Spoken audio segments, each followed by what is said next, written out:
৬২ থেকে ৬৭ ফুট দিছে চামড়া সরকার। ওখান তো আমরা ব্যস্তারি না চামড়ার দাম 200, 250, 150, 300 টাকা হাই দাম বালা বালা মাল লজ যাইতেছে। ওখানে আমরা কি করার, আমরা তো সরকারের আশা কিনছি মাল, যে সরকার রেট দিচ্ছে ভালো দামে বেচবাম। ওখান সরকার এই বাজারও সিন্ডিকেট করতেছে। খরচ বলতে গেলে একটা মালের মধ্যে 800 টাকা খরচই করছে আমরা। 620 টাকা তোর মাল কিনাই, 600-700 টাকা তোর মাল কিনে আনছি। আর এই সন্ধ্যা আমরা ভাঙ্গে বেচছে না, সব মাদ্রাসা জ্বলছে, মাদ্রাসা থেকে আমরা কিনে আনছি। কিনে আনা সত্ত্বে এখন এই দশা। 100-150 টাকা করে গায়ের মাল কিনতেছে। আমরা তো মনে করি লবণ টবণ বেশি পড়ছে কিনা, তো অবস্থা খারাপ, পার্টির আমরা করার কি করি। 50 টাকা অবি হইছে, 120 টাকা অবি হইছে, 150 টাকা অবি হইছে, 60 টাকা অবি হইছে। অন্ত আমরা পুরো ধরা অনেক বেশি।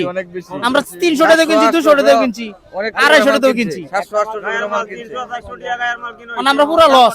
বলছি আমরা এরকম বাজার দেখছি না, এরকম বাজারের মানমাতা খারাপ। আমরা 6000 টাকা সামলা কিনছি, তাহলে লাভ হয়েছে।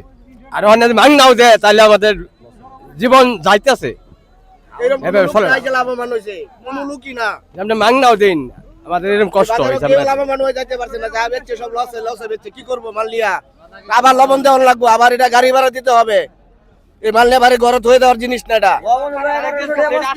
আমরা চামড়ার বাজার কিছু পাবো, এই জন্য আমরা সবাই ভোট দিছে বিএনপি কে। তারপরেও মানবতা নাই, এই সরকারের কিন্তু যুক্তাই নাই, বাজারের নিয়ন্ত্রণের কিন্তু যুক্তাই নাই।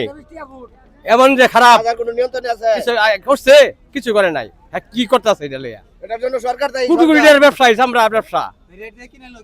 বাজার শুরু মালে বাজার হলো 150, 150, খুদা 50। শুধু 50? হ্যাঁ, শুধু 50। সম্পূর্ণ চামড়া? সম্পূর্ণ চামড়া না, বার চামড়া, কাফা কোফা। আর মনে করেন ভালোরা 700, 650, 750 এরকম তারা বিক্রি চলছে।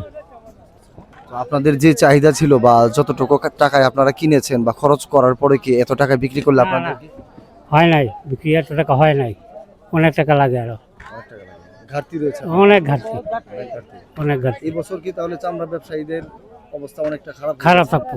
সরকারি রেট অনুযায়ী আপনারা?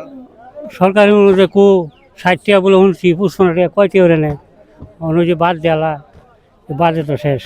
দর্শক, আপনারা দেখতে পারলেন যে ময়মনসিংহের যে শম্ভুগঞ্জে যে চামড়ার আড়তটি রয়েছে, সেখানে কিন্তু চামড়া ব্যবসায়ীরা কেউ আসলে ন্যায্য দাম পাচ্ছে না।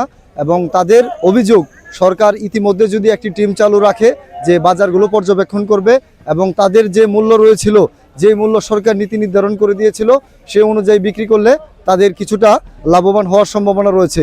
অন্যথায় তারা জীবনমান এবং সকল কিছু নিয়ে বিপাকে পড়বে বলে জানান ব্যবসায়ীরা। News line BD, Mymensingh.